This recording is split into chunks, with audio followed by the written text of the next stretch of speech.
Patay na ang ikatlong anak mo, tala. Huwag ka nang magtanong.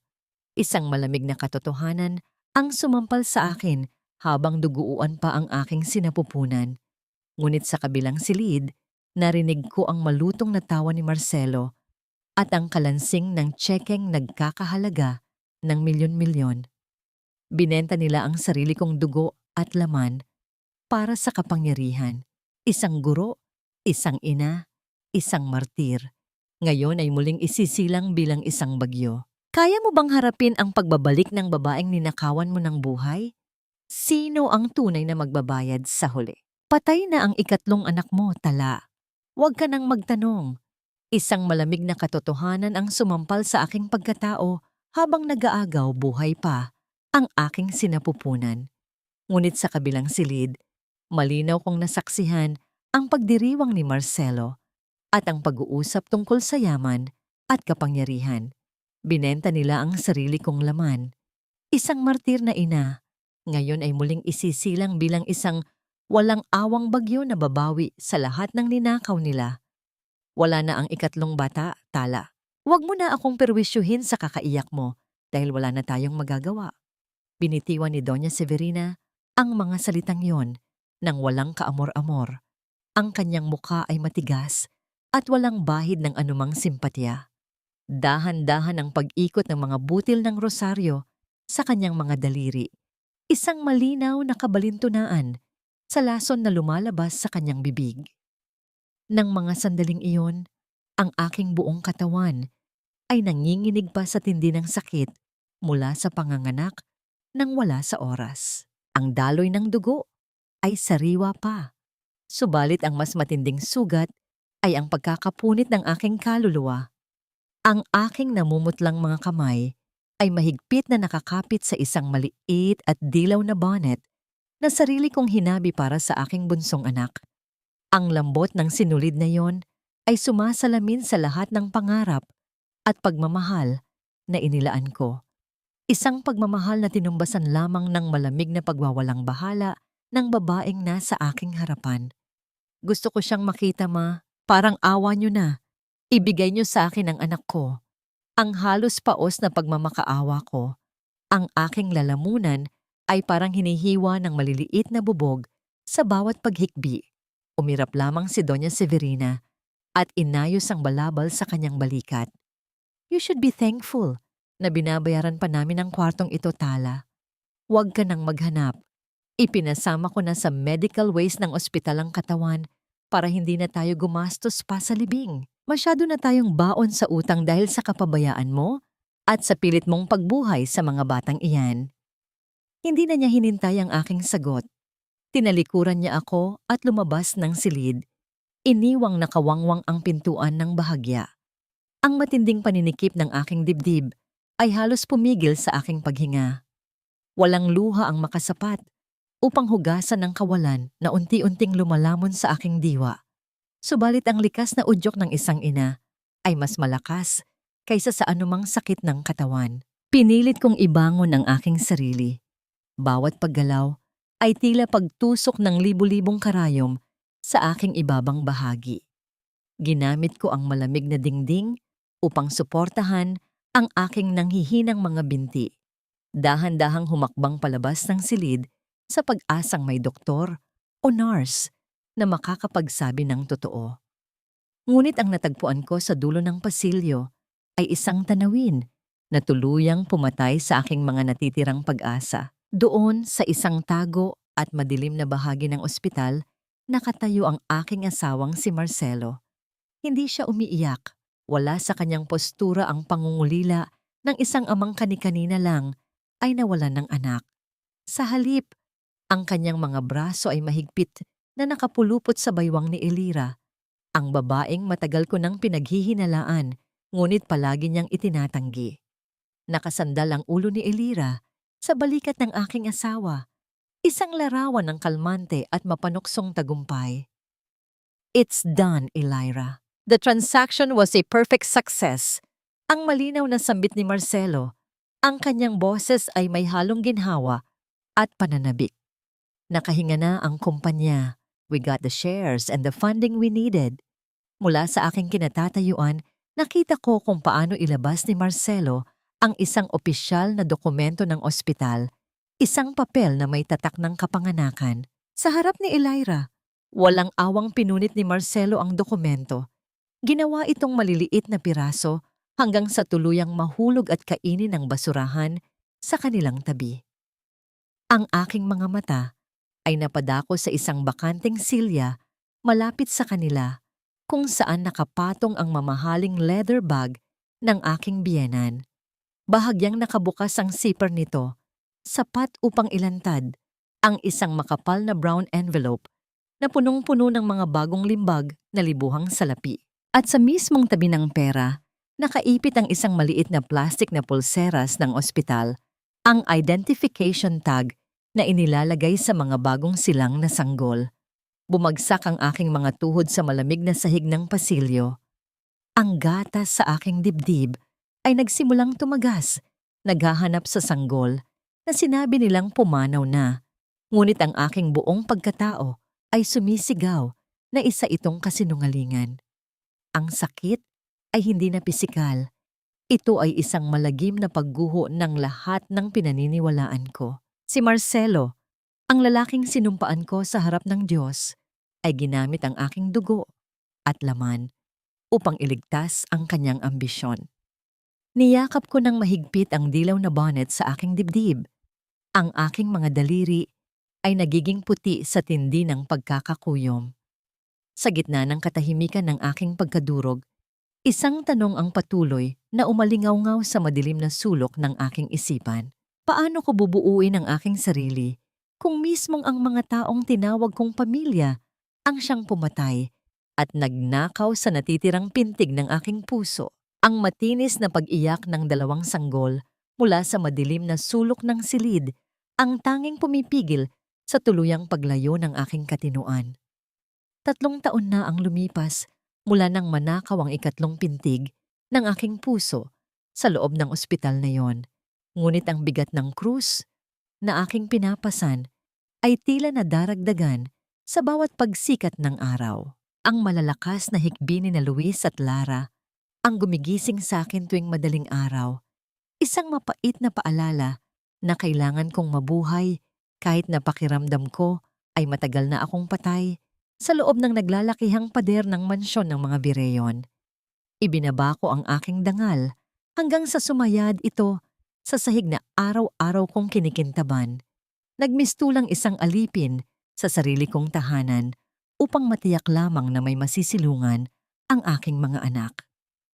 Napakabagal mo namang kumilos, Tala. Akala mo ba ay pinapakain ka namin dito ng libre?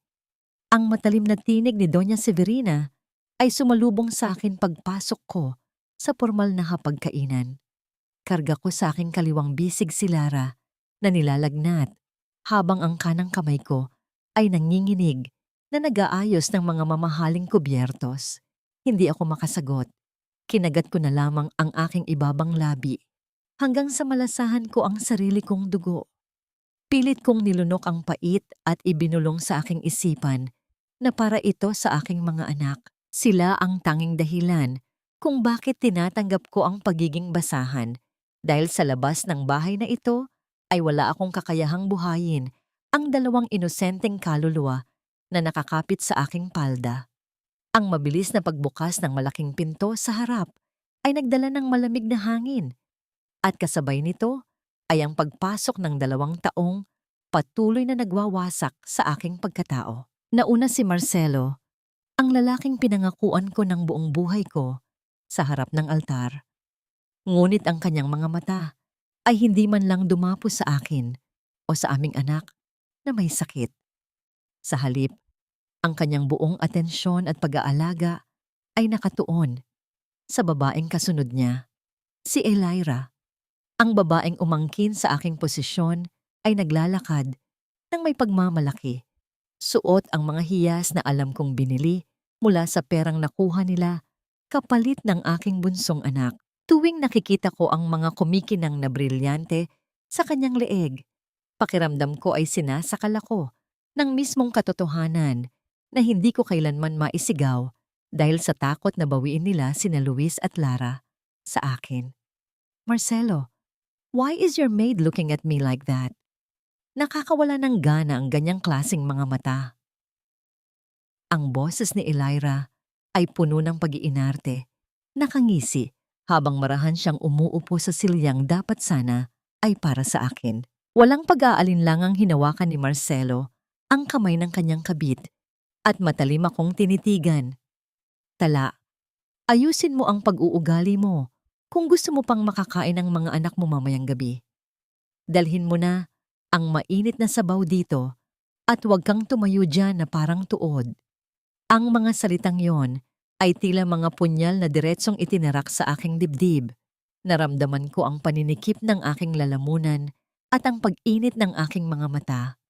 Ngunit pinigil ko ang pagbagsak ng aking mga luha. Dahan-dahan kong inilapag si Lara sa isang tabi at humakbang patungo sa kusina upang kuhanin ang malaking mangkok ng sabaw na halos mapaso ang aking mga palad sa tindi ng init. Pinilit kong panatilihing tuwid ang aking paglalakad pabalik sa hapagkainan. Dinadala ang huling piraso ng aking pagtitimpi. Nang ibinababa ko ang mangkok sa gitna ng mesa, isang mapanuyang ngiti ang sumilay sa mga labi ni Elira. Bago pa man tuluyang dumampi ang porselana sa kahoy na ibabaw, sinadya niyang itulak ng malakas ang gilid ng mangkok gamit ang kanyang kamay. Ang kumukulong sabaw ay mabilis na umagos pababa, dumiretso sa aking baywang at bumuhos sa aking mga hita. Isang matinding hapdi ang mabilis na gumapang sa aking balat. Napaatras ako habang yakap ang sariling katawan, humihikbi ng walang boses sa tindi ng sakit at gulat. Ngunit ang mas nakapapasong sugat ay ang pagtingala ko kay Marcelo. Inaasahan kong makikita ko ang kahit kaunting pag-aalala sa mukha ng lalaking minsan ay nangakong poprotektahan ako. Ngunit nakita ko lamang siyang mabilis na kumuha ng pamunas, hindi upang tulungan ako sa aking mga lapnos, kundi upang maingat na punasan ang kaunting patak ng sabaw na tumalsik sa mamahaling sapatos ni Elira. Napahawak ako sa aking nasunog na balat habang nanlalabo ang aking paningin. Ang aking kaluluwa ay patuloy na nagtatanong kung hanggang kailan ko kakayaning mabuhay sa loob ng impyernong ito nang hindi tuluyang nawawala ang aking sarili. Ang mahapding kirot mula sa natuyong balat sa aking baywang ay nagiging paalala ng aking kaawa-awang kalagayan sa bawat hakbang na aking ginagawa. Ginamot ko lamang ito ng murang pamahid kagabi habang pinagmamasdan ang mahimbing na pagtulog ni Luis at Lara. Ang kanilang mabibigat na paghinga ang tanging nagbibigay sa akin ng lakas upang bumangon muli kahit na ang buong katawan ko ay sumisigaw na ng suko. Kinabukasan, sinalubong agad ako ng malamig na utos ni Doña Severina. Hawak niya ang kanyang paboritong rosaryo habang nakatayo sa tapat ng malaking pintuan ng kanyang pribadong silid-aklatan, isang lugar na mahigpit niyang ipinagbabawal na pasukin ng sinuman. Linisin mo ang library ko ngayon din, Tala. Siguruhin mong walang maiiwang alikabok sa mga antigong gamit ko dahil may mahalaga akong panauhin mamaya. At huwag na huwag mong pakikialaman ang mga nakasara kong drawer. Naiintindihan mo ba? Ang kanyang mga mata ay nanliliit na tila sinusukat ang aking halaga bago siya tumalikod upang dumalo sa isa na namang pagtitipon ng kanyang mga kaibigang nagkukunwaring banal. Pumasok ako sa madilim at amoy kapatas na silid na yon. Ang mga sinag ng araw na tumatagos mula sa siwang ng makapal na kurtina ay nagpapakita ng mga alikabok na sumasayaw sa hangin. Habang maingat kong pinupunasan ang ilalim ng malaki at mabigat na lamesang gawa sa kamagong, napansin ko ang isang nakausling tumpok ng mga papel na naipit sa likurang bahagi ng pinakababang kahon. Dahil sa pag-aakalang isa itong kalat na kailangan kong itapon upang hindi ako muling masigawan, dahan-dahan ko itong hinila palabas. Isang luma at naninilaw na sobre ang bumungad sa akin. Nang mabuksan ko ito, natambad sa aking paningin ang mga pinunit na piraso ng isang pamilyar na papel mula sa ospital. Nanginginig ang aking mga daliri, halos hindi makahinga habang pinagdurugtong ang mga punit na piraso sa ibabaw ng makinis na lamesa. Sa bawat salitang nabubuo mula sa mga pinagtagpi-tagping bahagi, tila unti-unting hinihiwa at pinipiga ang aking puso. Malinaw na nakasulat doon ang pangalan ng aking doktor, ang eksaktong petsa ng aking panganganak, at ang isang katotohanang malupit nilang ibinaon sa ilalim ng mga kasinungalingan. Bilang ng mga sanggol na buhay ng ipanganak, 3, inilabas ng ospital sa ilalim ng pangangalaga ni Doña Severina Vireon. Walang patay na bata, walang inosenteng katawan na inihagis sa basurahan ng ospital, gaya ng ipinamukha nila sa akin. Ang aking bunsong anak, ang piraso ng aking kaluluwa na iniyakan ko gabi-gabi hanggang sa matuyo ang aking mga luha, ay buhay. Ang paninikip ng aking dibdib ay naging isang matinding sakal na mabilis nag-alis ng hangin sa aking mga baga. Napakapit ako ng mahigpit sa matalim na gilid ng lamesa upang hindi tuluyang bumagsak sa sahig. Ang aking mga tuhod ay tila naging tubig sa tindi ng panghihina. Binuhay nila ako sa loob ng 3 taon na may dalang malagim na pagluluksa para sa isang anak na ninakaw nila mula sa aking mga bisig. Ang matinding hapis na matagal nang nanahan sa aking dibdib ay biglang napalitan ng isang nakakapasong galit, isang nagbabagang apoy na nagbabadyang tupukin ang natitira kong pagtitimpi bilang isang asawa at manugang. Bago pa man ako makapag-isip ng aking susunod na hakbang upang kumprontahin ang mga halimaw sa bahay na ito, ang lumang telepono sa ibabaw ng lamesa ay biglang nag-ilaw at lumikha ng isang mahaba at nakakabinging panginginig na bumasag sa katahimikan ng silid. May pag-aalinlangan kong inabot ang auditibo. Ang aking mga palad ay malamig at pinagpapawisan. Inilapit ko ito sa aking tainga nang walang anumang lumalabas na tinig sa aking mga nanginginig na labi. Mula sa kabilang linya, isang magaspang at nagbabantang boses ng lalaki ang nagpaikot sa aking sikmura at tuluyang nagpatigil sa ikot ng aking mundo. Sabihin mo sa amo mong si Doña Severina na hindi sapat ang perang idineposito niya sa akin ngayong buwan. Kapag hindi niya dinagdagan iyan, hanggang bukas ng gabi, baka bigla na lang akong magsalita tungkol sa totoong pinagmulan ng batang ibinenta niyo rito sa Maynila. Ang mga kataga mula sa telepono ay tila mga anay na kumakain sa bawat hibla ng aking katinuan. Sa loob ng 1 linggo, nabuhay ako sa alapaap ng takot at pag-asa. Takot na baka tuluyan nang mawala sa akin ang aking anak at isang maliit na sinag ng pag-asa na baka ito na ang susi upang mahanap ko siya. Tanging ang mga pinunit na piraso ng medical record ang aking naging sandata at lihim na ebidensya. Itinago ko ito sa ilalim ng kuna ni na Luis at Lara, isang lugar na alam kong hindi kailanman hahalughugin ni Doña Severina dahil sa kanyang pandidiri sa anumang bagay na may kinalaman sa aking mga anak. Hindi ako makakilos para akong isang preso na nakikita na ang siwang sa dingding ngunit walang lakas ng loob na tumakas. Sa kabila ng panloob na digmaan sa aking isipan, kailangan kong ipagpatuloy ang aking tungkulin bilang isang guro.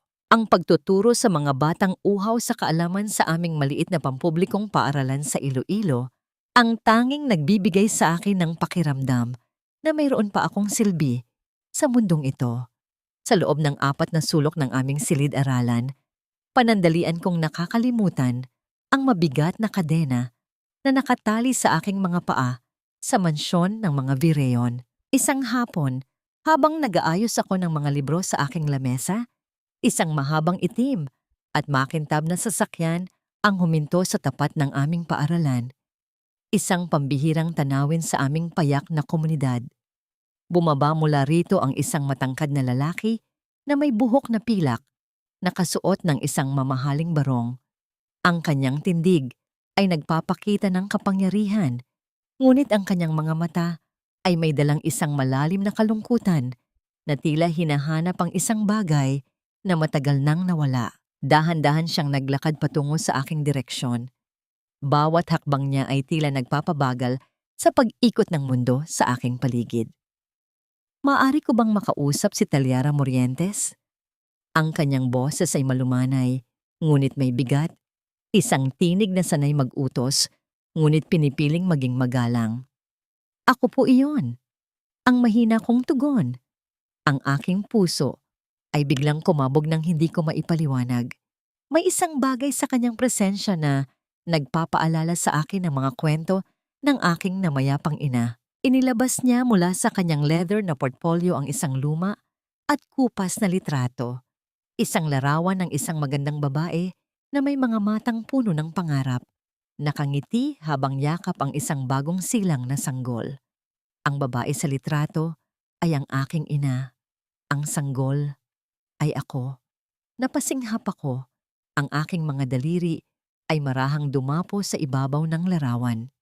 Ang pangalan ko ay Teofilo Morientes.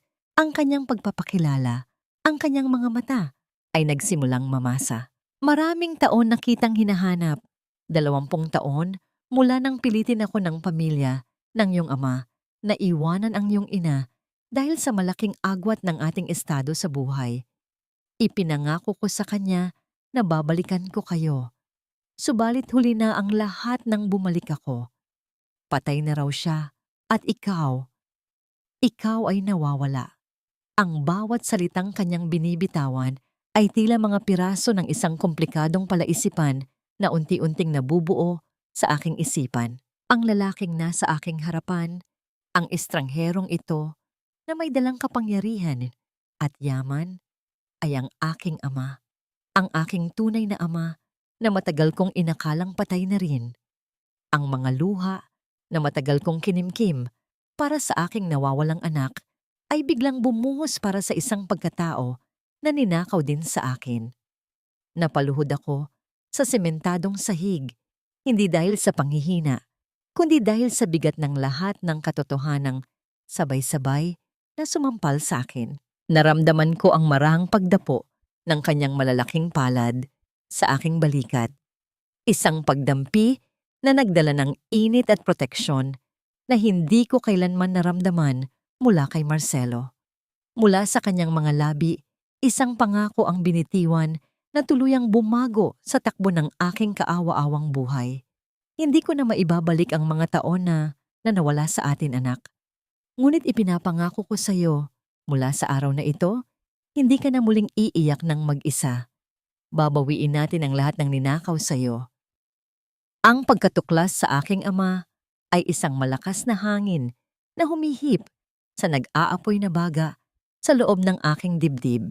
Ang dating takot at pag-aalinlangan ay napalitan ng isang matibay na determinasyon. Hindi na ako ang dating tala na yumuyuko sa bawat paghamak. Ang bawat panlalait na tinanggap ko, ang bawat luhang pumatak, at ang bawat gabing ginugol ko sa pagluluksa ay nagiging mga piraso ng bakal na unti-unting humuhubog sa aking bagong pagkatao. Dala ang bagong tatag na ito, pumasok ako sa mansyon ng mga Virion hindi bilang isang alipin, kundi bilang isang ina na handang bawiin ang lahat. Naabutan ko sila sa sala. Si Doña Severina na nagbibilang ng pera. Si Marcelo na abala sa kanyang telepono at si Elira na sumusukat ng bagong alahas sa salamin. Ang perpektong larawan ng isang pamilyang binuo mula sa kasinungalingan at kasakiman. Mahigpit kong hinawakan ang kamay ni na Luis at Lara na nakatayo sa aking magkabilang gilid. Ang init ng kanilang maliliit na palad ang nagsilbing huling hudyat na kailangan ko. Mag-uusap tayo, Marcelo. Ngayon din, ang mariin kong sabi.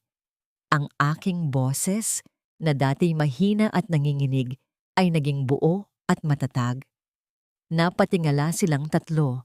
Ang kanilang mga mukha ay nagpapakita ng pagkagulat at inis. Si Doña Severina, ang unang bumasag sa katahimikan, ang kanyang mga labi ay kumibot sa isang mapanuyang na ngiti. Sino ka sa akala mo? Para utusan ng anak ko. Bumalik ka sa kusina at ipagluto mo kami ng hapunan. Huwag kang mag-inarte dyan. na parang may karapatan ka sa bahay na ito. Sa pagkakataong ito, hindi ako nagpatinag. Tinitigan ko siya ng diretso sa mata. Ang aking tingin ay malamig at walang bahid ng anumang takot. Tapos na ang pagiging utusan ninyo, Donya, at hindi ko na kailangan ng basbas ninyo para magkaroon ng karapatan. Alam ko na ang lahat. Napatayo si Marcelo. Ang kanyang muka ay biglang namutla. Anong pinagsasabi mo, Tala? Nababaliw ka na ba?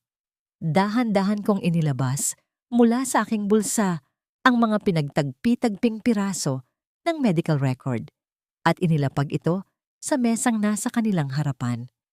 Ang katahimikan ay naging mabigat at nakakabingi habang isa-isa nilang binabasa ang katotohanang matagal nilang itinago. Nakita ko ang pagyanig sa mga kamay ni Doña Severina at ang panlalaki ng mga mata ni Marcelo. Hindi ko alam kung paano niyo nagagawang matulog ng mahimbing sa gabi. Ang sabi ko, ang bawat salita ay may dalang bigat ng 3 taong pagdurusa. Ibinenta niyo ang sarili kong anak. Ipinagkait niyo sa akin ang karapatan kong maging ina sa kanya. At ipinamukha niyo sa akin na ako ang may kasalanan sa lahat.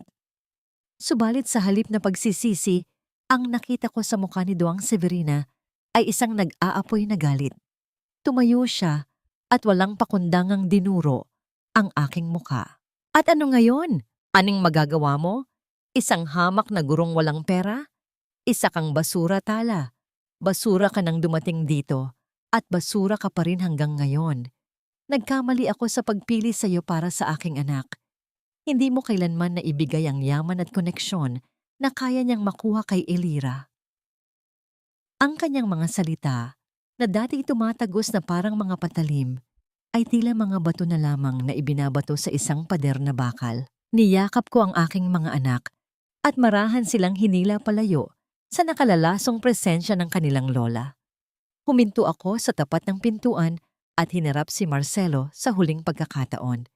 May bahid ng pag-aalinlangan sa kanyang mga mata, isang maliit na kislap ng konsensyang nagsisimulang mabuhay, ngunit huli na ang lahat. Umalis na kami. Ang simpleng sabi ko. Isang malutong na pagtawa ang kumawala mula sa mga labi ni Marcelo, isang tawa na puno ng kayabangan at kawalan ng paniniwala. Ang kanyang mukha ay bumalik sa dati nitong mapagmataas na anyo. Ang kanyang mga mata ay nangungutya. Sige, umalis ka. Tingnan natin kung saan ka pupulutin. Dito ka rin babalik dahil magugutom kayo. At kapag bumalik ka, luluhod ka sa harapan ko at magmamakaawa. Ang kanyang mga salita ay umaling-awngaw sa loob ng malaking bahay habang dahan-dahan kong isinasara ang mabigat na pintuan sa aking likuran. Sa pagitan namin, isang malinaw na guhit ang nabuo. Ang guhit na naghihiwalay sa aking nakaraan bilang isang martir at sa aking hinaharap bilang isang mandirigma. Sa labas, sa ilalim ng papalubog na araw, isang itim na sasakyan ang naghihintay. Sa loob nito ay ang aking ama, ang aking pag-asa. Ang paglipat mula sa madilim na anino ng Iloilo patungo sa nakasisilaw na liwanag ng Maynila ay hindi lamang isang pagbabago ng lugar, kundi isang marahas na pagbabago ng aking buong pagkatao. Ang mansyon ni Don Teofilo sa Forbes Park ay isang mundo na taliwas sa lahat ng aking nakasanayan. Ang bawat sulok ay kumikinang. Ang bawat gamit ay may sariling kasaysayan. Ngunit sa likod ng lahat ng karangyaan, isang mabigat na katotohanan ang sumampal sa akin. Upang mabawi ko ang aking anak, kailangan kong iwanan ang pagiging mahinang guro na si Talira at yakapin ang pagiging isang mandirigmang si Tala. Hindi naging madali ang paghubog sa bakal.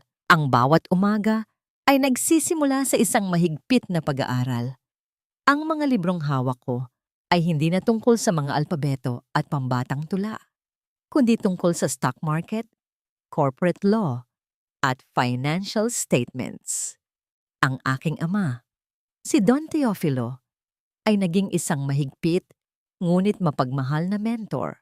Personal niya akong tinuruan kung paano mag-isip tulad ng isang kaaway kung paano hanapin ang kahinaan sa bawat kalasag, at kung paano gamitin ang pera hindi lamang bilang yaman, kundi bilang isang matalim na sandata. Ang mundo ng negosyo ay isang gubat, anak, ang madalas niyang paalala sa akin habang kami ay nakaupo sa kanyang malawak na opisina, napapaligiran ng mga numero at chart. Walang lugar dito para sawa. Kung gusto mong talunin ang mga Vireon, kailangan mong maging mas matalino, mas mabilis, at mas walang puso kaysa sa kanila. Gamitin mo ang sakit na idinulot nila sa iyo. Hayaan mong ang galit na yan ang maging panggatong sa iyong pagbangon. May mga gabi na halos gusto ko nang sumuko. Ang mga numero ay lumalangoy sa aking isipan. Ang mga terminolohiya ay tila mga banyagang salita na hindi ko maintindihan. Niyayakap ko sina Luis at Lara at sa kanilang mga mukha, nakikita ko ang imahe ng aking nawawalang anak. Ang pangungulila, ang nagiging latigo na humahampas sa aking likod, pumipilit sa aking magpatuloy. Kailangan kong maging malakas, hindi lamang para sa aking sarili, kundi para sa tatlong buhay na nakasalalay sa akin. Kasabay ng pagbabago ng aking isipan ay ang pagbabago ng aking panlabas na anyo. Ang mga luma at kupasing bestida ay napalitan ng mga eleganteng business suit. Ang aking buhok na dati simple at nakapusod lamang ay inayos ng mga pinakamagagaling na estilista. Natuto akong maglakad ng may kumpiyansa, ang aking mga balikat ay tuwid, at ang aking mga mata ay hindi na yumuyuko sa sinuman. Ang dating maamo at mahinhing guro ay unti-unting naglalaho, at sa salamin, isang bagong babae ang sumusulpot. Isang babaeng may mga matang matalim, may pusong nababalutan ng yelo, ngunit may kaluluwang nag-aalab para sa katarungan. Isang gabi, habang nag-iisa sa aking silid, tumayo ako sa harap ng isang malaking salamin. Hinawakan ko ang aking mahabang buhok, ang huling simbolo ng aking kahinaan at pagiging martir. Ang bawat hibla nito ay tila may dalang alaala ng mga gabing umiiyak ako sa mga kamay ni Marcelo, ng mga araw na tinitiis ko ang pang-aalipusta ni Doña Severina. Nang walang pag-aalinlangan, kinuha ko ang isang matalas na gunting mula sa ibabaw ng tokador. Habang nakatitig sa sarili kong refleksyon, isa-isang pinutol ang mga hibla ng aking nakaraan. Bawat paggalaw ng gunting ay isang paglaya. Isang paglaya mula sa sakit, mula sa pag-asa, mula sa pag-ibig na nagdulot lamang sa akin ng kasawian. Ang mga itim na buhok ay unti-unting bumagsak sa malamig na sahig, at kasabay ng kanilang pagbagsak ay ang tuluyang pagkamatay ng babaeng minsan nilang inapakan. Ang natira ay isang bagong imahe, isang babaeng may maikling buhok na nagpapatingkad sa talim ng kanyang mga panga at sa apoy na nagliliyab sa kanyang mga mata. Ito na si Tala, at handa na siyang bumalik upang bawiin ang lahat. Ang atmosfera sa loob ng boardroom ng kumpanyang Vireon ay tila isang kabaong na dahan-dahang nagsasara. Ang amoy ng luma at mamahaling kahoy ay nahahaluan ng malansang amoy ng desperasyon. 3 taon na ang nakalipas mula nang iwan ko ang bahay na yon sa Iloilo. At ngayon, ang kapalaran ay may kakaibang paraan ng pagpapaikot sa mundo. Si Marcelo ay nakaupo sa dulo ng mahabang lamesa. Ang kanyang mga kamay ay nanginginig habang pilit na inaayos ang kanyang kurbata. Ang kanyang mukha ay mas matanda tingnan. May mga linyang dulot ng stress at sunod-sunod na pagkalugi. Sa tabi niya ay si Doña Severina. Mahigpit pa rin ang hawak sa kanyang mga butil ng rosaryo, tila humihingi ng himala mula sa langit para sa kumpanyang unti-unti na nilang winasak dahil sa kanilang kasakiman. Sigurado ba kayo na darating ang representative ng Morientes Group? Ang boses ni Marcelo ay puno ng kaba. Ang kanyang mga mata ay pabalik-balik sa malaking orasan sa dingding. Ang bawat paggalaw ng mga kamay ng orasan ay tila isang mabigat na hampas sa kanyang pagkatao. Darating sila, Marcelo. Ang kumpanyang iyon ang tanging pag-asa nating makabangon. Ang sagot ni Doña Severina, bagaman ang kanyang sariling boses ay may bahid na rin ng takot. Kailangan nating makuha ang tiwala ng kanilang bagong CEO. Balita ko ay isa siyang babaeng gawa sa bakal. Hindi nagtagal. Ang dahan-dahang pagpihit ng doorknob ay nagpatahimik sa buong silid. Ang malalaking pinto ng boardroom ay bumukas na naglalantad sa isang anino na puno ng awtoridad. Ang bawat hakbang ng sapatos sa makinis na sahig ay lumilikha ng isang ritmo na tila hatol ng kamatayan para sa mga nakikinig. Isang babae ang pumasok. Ang kanyang maikling buhok ay perpektong nakaayos. Suot ang isang itim na business suit na nagpapatingkad sa kanyang maputi at makinis na balat. Ang kanyang mga mata na nakatago sa likod ng mamahaling salamin ay tila mga talim na handang humiwa sa sino mang humarang sa kanyang landas. Napatayo si Marcelo. Ang kanyang bibig ay bahagyang nakabukas sa gulat. Ang kanyang paningin ay nakapako sa babaeng nasa kanyang harapan. Tila may hinahanap na pamilyar na anino mula sa kanyang nakaraan. Ngunit ang babaeng ito ay hindi ang mahinhin at iyaking guro na dati niyang inaapi. Ang babaeng ito ay may dalang aura ng kapangyarihan na tila nakakapigil hininga. Good morning, gentlemen and ladies. Ang aking boses ay malamig, walang emosyon, at tila nanggagaling sa kailaliman ng isang yelo. Dahan-dahan kong inalis ang aking salamin, inilalantad ang aking mga mata na puno ng nagbabagang apoy. Titala! Ang pagbigkas ni Marcelo sa aking pangalan ay tila isang bulong mula sa isang bangungot. Ang kanyang mukha ay nawalan na po ng kulay, naging kasing puti ng papel na nasa kanyang harapan. Ngumiti ako ng bahagya, isang nangiting hindi umabot sa aking mga mata. Umupo ako sa tapat nila, sa mismong upuan na inilaan para sa taong magliligtas sa kanila. Ipinatong ko ang aking mga kamay sa lamesa, ipinapakita ang aking malinis at maayos na mga kuko, malayo sa mga kamay na dati puno ng paltos mula sa pagtatrabaho sa kanilang bahay. It's been a long time, Marcelo. Doña Severina. Long time no see. Ang sabi ko sa Taglish. Ang bawat salita ay tila isang patak ng asido sa kanilang mga sugat. Narinig ko na kailangan nyo ng tulong at narito ako upang pag-isipan kung karapat-dapat ba kayong iligtas. Ang katahimikan sa loob ng boardroom ay naging mas lalong mabigat. Nakita ko ang paglunok ni Marcelo at ang marahas na pag-ikot ng mga butil ng rosaryo sa kamay ni Doña Severina. Ang kanilang mga mukha ay larawan ng pagsisisi at takot. Ngunit alam ko na hindi ito dahil sa ginawa nila sa akin, kundi dahil sa katotohanang ang taong hawak ang kanilang leeg ngayon ay ang taong dati nilang itinuring na basura. Sa ilalim ng lamesa, naramdaman ko ang mabilis na pintig ng aking puso, hindi dahil sa takot, kundi dahil sa tamis ng panimula ng aking paghihiganti. Ang bawat kislap ng mga kristal na chandelier sa malawak na ballroom ay tila mga bituing nagmamasid sa aking bawat galaw. Ang amoy ng mamahaling pabango at sariwang mga bulaklak ay humahalo sa hangin. Lumilikha ng isang mapanlinlang na atmosfera ng kapayapaan at karangyaan.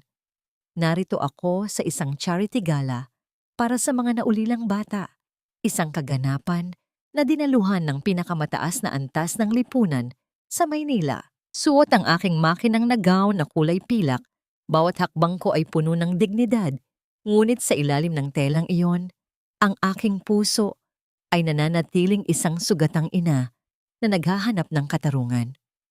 Habang nakikipag-usap sa ilang mga kasosyo sa negosyo, ang aking paningin ay biglang naakit sa isang maliit na anyo sa kabilang panig ng silid.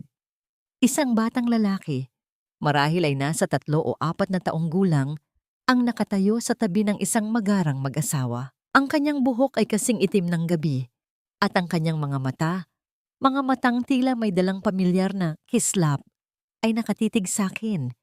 Isang kakaibang kuryente ang dumaoy sa aking buong pagkatao.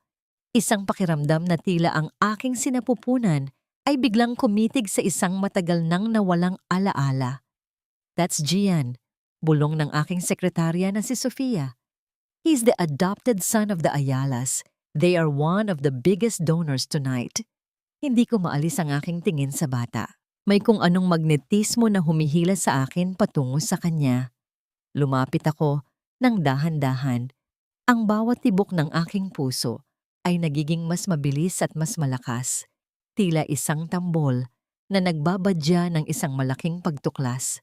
Nang magtagpo ang aming mga mata, isang maliit na ngiti ang sumilay sa kanyang mga labi. Isang ngiting tila nagsasabing, matagal na kaming magkakilala sa kabilang buhay. "Hi there, little man," ang mahina kong sabi. Ang aking boses ay bahagyang nanginginig sa tindi ng emosyon. "What's your name?" "I'm John Po," ang sagot niya sa isang malambing na tinig habang kumukuha ng isang maliit na piraso ng kakanin mula sa tray ng isang dumaan na waiter. Bago pa man makasagot ang kanyang mga magulang, nakita ko ang mabilis na pagbabago sa kanyang mukha. Ang kanyang mapuputing balat ay biglang tinubuan ng mapupulang pantal at ang kanyang paghinga ay naging mabigat at pasumpong-sumpong. Ang kanyang maliit na kamay ay humawak sa kanyang leeg, tila may kung anong nakabara sa kanyang lalamunan na pumipigil sa hangin.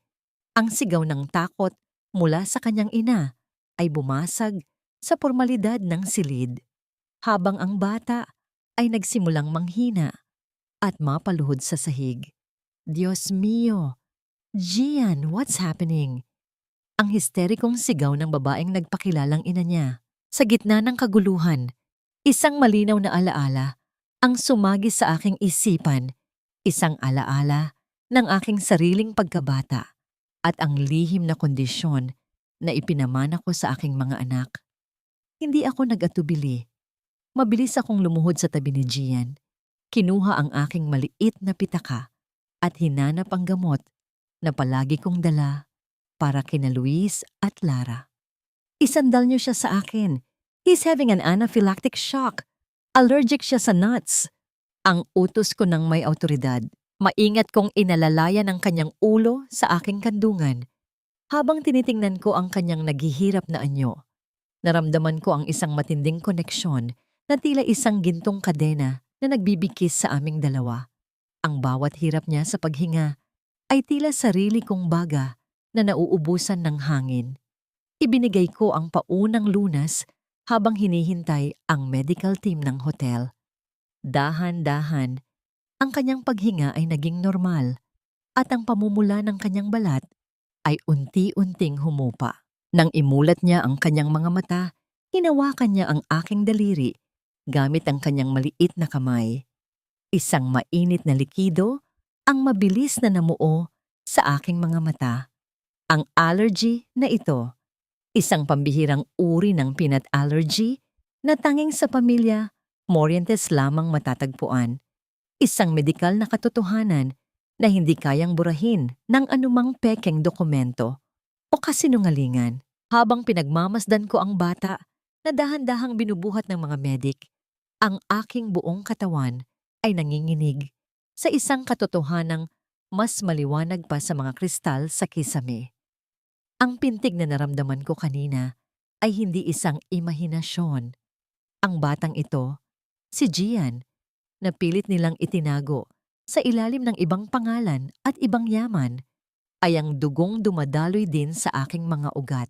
Paano ko ipapaliwanag sa aking sarili na ang batang halos mamatay sa aking mga bisig ay ang mismong piraso ng aking buhay na ibinenta nila para sa kanilang kapangyarihan? Ang bawat piraso ng impormasyon na aking natuklasan tungkol kay Gian ay nagsilbing gasolina sa apoy na matagal nang nag-aalab sa aking puso. Ngunit alam ko na ang galit, kung hindi gagamitin ng tama, ay maaari ring tumupok sa akin.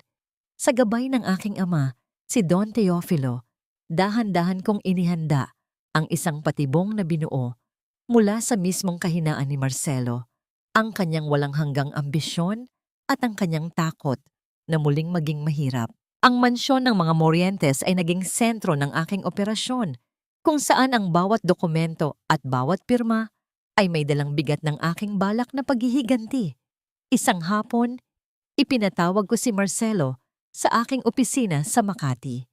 Pagpasok niya, Kita ko ang kinang sa kanyang mga mata, ang kinang ng isang taong nakakita ng ginto sa gitna ng disyerto. Suot ang kanyang pinakamagandang suit na tila pilit na itinatago ang katotohanang ang kanyang kumpanya ay unti-unti nang nalulunod sa utang. Lumapit siya sa akin ng may mapaglarong ngiti. Miss Morientes, I'm glad you called. I've been reviewing the proposal you mentioned. Napakalaki ng potential nito para sa expansion ng Virion Group. Ang sabi ni Marcelo, ang kanyang boses ay puno ng pag-asa at kasakiman. Ipinatong ko ang aking mga kamay sa ibabaw ng lamesa. Pinagmamasdan ang bawat paggalaw ng kanyang mukha. It's a golden opportunity, Marcelo. Isang malaking infrastructure project sa Iloilo.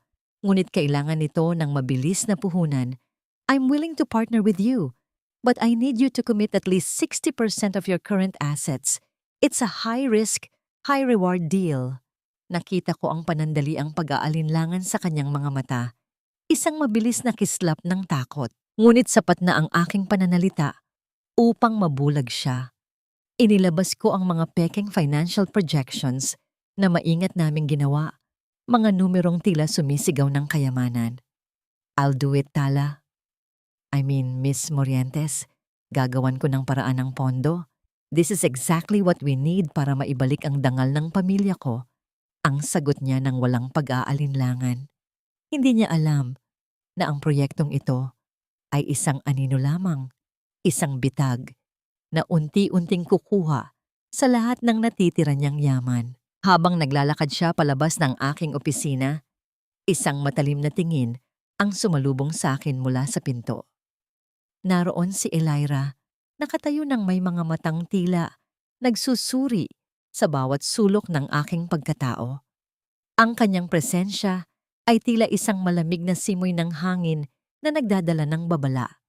Mula nang magsimula akong makipagtransaksyon sa kanila, hindi kailanman nawala ang pagduda sa kanyang mga mata. You're very generous, Miss Morientes. Masyadong generous para sa isang taong bago lang sa eksena. Ang mapanuyang sabi ni Elira habang dahan-dahang lumalapit sa aking lamesa. May kung ano sa'yo na hindi ko maipaliwanag. Your voice, your gestures, tila pamilyar sila sa akin. Ngumiti ako ng bahagya, isang ngiting puno ng lihim na kahulugan. Siguro ay dahil marami tayong pagkakatulad, Miss Vance. Pareho nating alam kung paano makuha ang gusto natin, di ba? Pagkaalis nila, isang malalim na buntong hininga ang kumawala sa aking dibdib. Ngunit ang kapayapaang yon ay panandalian lamang. Paglabas ko ng opisina, upang kuhanin ang aking mga gamit, napansin ko ang isang bagay na wala sa ayos. Ang aking bag na iniwan ko sa lamesa ng sekretary ay bahagyang nakabukas. Mabilis kong tiningnan ang loob nito at isang matinding kaba ang bumalot sa aking buong katawan. Ang lumang pitaka na palagi kong itinatago sa lihim na bulsa ng aking bag, ang pitakang naglalaman ng aking lumang ID bilang Talyara Virion. Ang tanging bagay na hindi ko naitapon mula sa aking nakaraan ay wala na sa kinalalagyan nito. Sa kabilang bahagi ng gusali, sa loob ng kanilang sasakyan, binuksan ni Elira ang isang maliit na dokumento na nakuha niya mula sa bag ko. Ang kanyang mga kamay ay nanginginig. Habang pinagmamasdan ang litrato ng isang mahinhin at maamong babae na may mahabang buhok, ang babaeng dati nilang itinuring na basura. Isang mapanganib na ngiti ang sumilay sa kanyang mga labi, habang dahan-dahan niyang binibigkas ang pangalang nakasulat sa ID. Talyara. So ikaw nga, akala mo ba ay madadaig mo kami sa sarili naming laro? Ang lihim na matagal kong iningatan ay tila isang marupok na baso na tuluyan ng nabasag.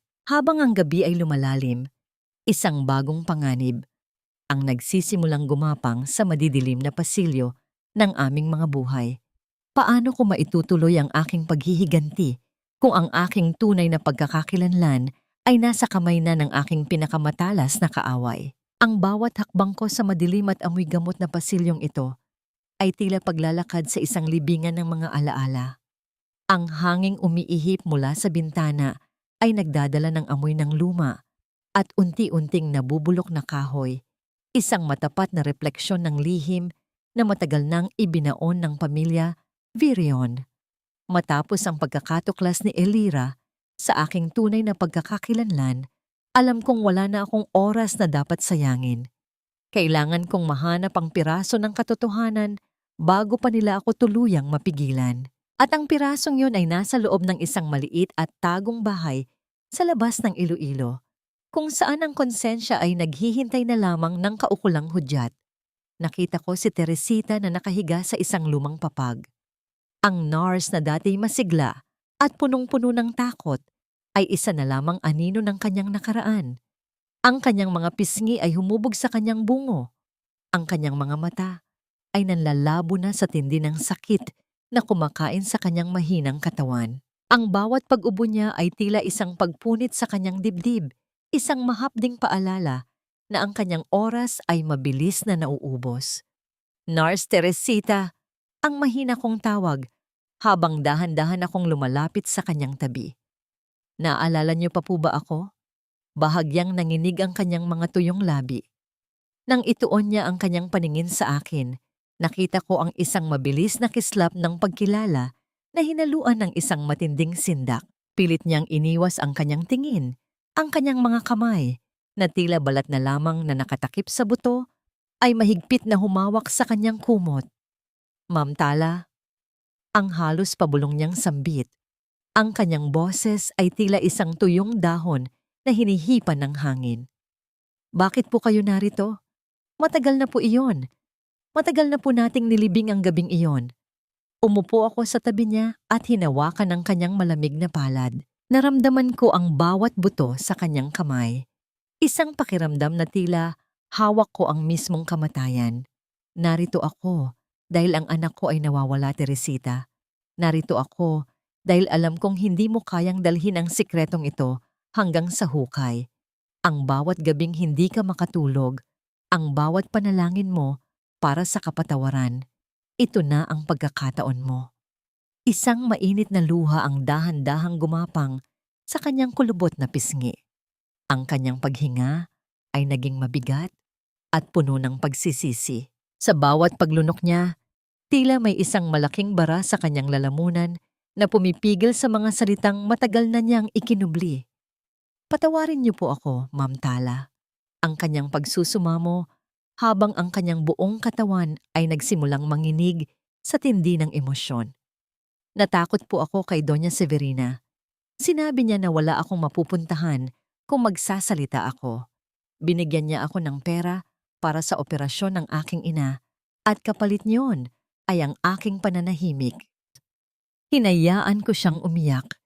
Hinayaan ko ang bawat hikbi niya na maging isang hakbang patungo sa aking katarungan. Sa gitna ng katahimikan ng maliit na silid, ang tanging maririnig ay ang mabagal na pagtulo ng ulan sa labas ng bahay. Lumilikha ng isang malungkot na melodiya para sa isang pusong humihingi ng tawad. Ano ang nangyari sa anak ko, Teresita? Saan nila siya dinala? Ang aking boses ay puno ng pait at pangungulila. Ang aking puso ay tila isang basong puno na at handa ng umapaw sa bawat sandali. Humarap siya sa akin. Ang kanyang mga mata ay punong-puno ng isang huling desisyon. Hinawakan niya ang aking kamay nang may tindi na tila doon lamang siya kumukuha ng lakas upang mabuhay ng sandali pa. Hindi po namatay ang ikatlong bata, Ma'am Tala. Buhay na buhay po siya nang ilabas ko siya sa delivery room. Malakas ang kanyang mga iyak. Isang iiyak na tila tinatawag kayo. Tumigil siya sandali upang kumuha ng hangin. Ang kanyang mukha ay namimilipit sa sakit. Hindi siya pumanaw. Binenta siya ni Doña Severina sa isang mayamang pamilya sa Maynila, kapalit ng malaking halaga. Upang iligtas ang kumpanya ng mga Vireon, ipinagpalit nila ang sarili nilang dugo at laman para lamang sa isang tumpok ng salapi. Ang sobrang puti na nasa ibabaw ng aking lamesa ay tila isang matalim na hatol na naghihintay na basahin. Sa loob nito ay ang sagot na matagal kong ipinagdasal ngunit kinatatakutan ding malaman. Ang bawat segundo ng pagtitig ko Sa papel na yon ay tila isang taon ng paghihirap. Ang amoy ng opisina na laging puno ng bango ng mga mamahaling bulaklak ay biglang naging amoy ng lumang ospital. Ang amoy ng antiseptic, ng dugo, at ng kawalang pag-asa. Sa aking tabi, nananatiling tahimik si Don Teofilo. Ang kanyang mga mata ay puno ng pag-unawa at suporta. Ngunit alam kong sa laban na ito, ako lamang ang tanging makakaharap sa katotohanan. Dahan-dahan ang pagpunit ko sa gilid ng sobre. Ang ingay ng papel na nahahati ay tila isang malakas na sigaw sa gitna ng katahimikan ng silid. Nanginginig ang aking mga daliri habang inilalabas ko ang dokumentong naglalaman ng mga teknikal na termino at numero. Ngunit ang aking paningin ay mabilis na napadako sa pinakaibaba ng pahina. 99%. Isang matinding hampas sa aking dibdib ang naramdaman ko. Tila lahat ng hangin sa mundo ay biglang naglaho. Napaupo ako ng maayos. Ang aking mga tuhod ay tila naging tubig at ang aking paningin ay nagsimulang lumabo dahil sa nagbabadyang mga luha. Si Gian, ang batang halos mamatay sa aking mga bisig dahil sa allergy na ipinamana ko. Ang batang tinitingnan ko bilang anak ng iba ay ang mismong sanggol na ninakaw mula sa aking sinapupunan. Ang aking ikatlong anak ay hindi kailanman naging isang bangkay. Siya ay naging isang produkto, isang kasangkapan para sa kapangyarihan ng pamilya Vireon. Siya nga, Papa. Ang halos paos kong bulong. Ang boses ko ay puno ng hinagpis na 3 taon kong kinimkim. Ibinalik siya sa akin ng tadhana, pero ibinalik siya sa paraang mas masakit pa sa kamatayan.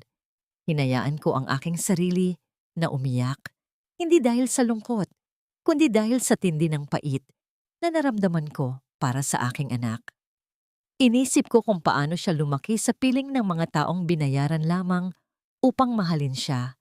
Kung paano siya naging biktima ng isang krimen na binuo ng sarili niyang lola at ama. Ang bawat tawa ni Gian na narinig ko sa gala, ang bawat paghawak niya sa aking kamay, ay tila mga hibla ng katarungan na unti-unting humihigpit sa leeg ng mga taong nagtaksil sa akin. Samantala, sa kabilang bahagi ng lungsod, sa loob ng gusali ng Vireon Group, nakatayo si Marcelo sa harap ng malaking bintana ng kanyang opisina.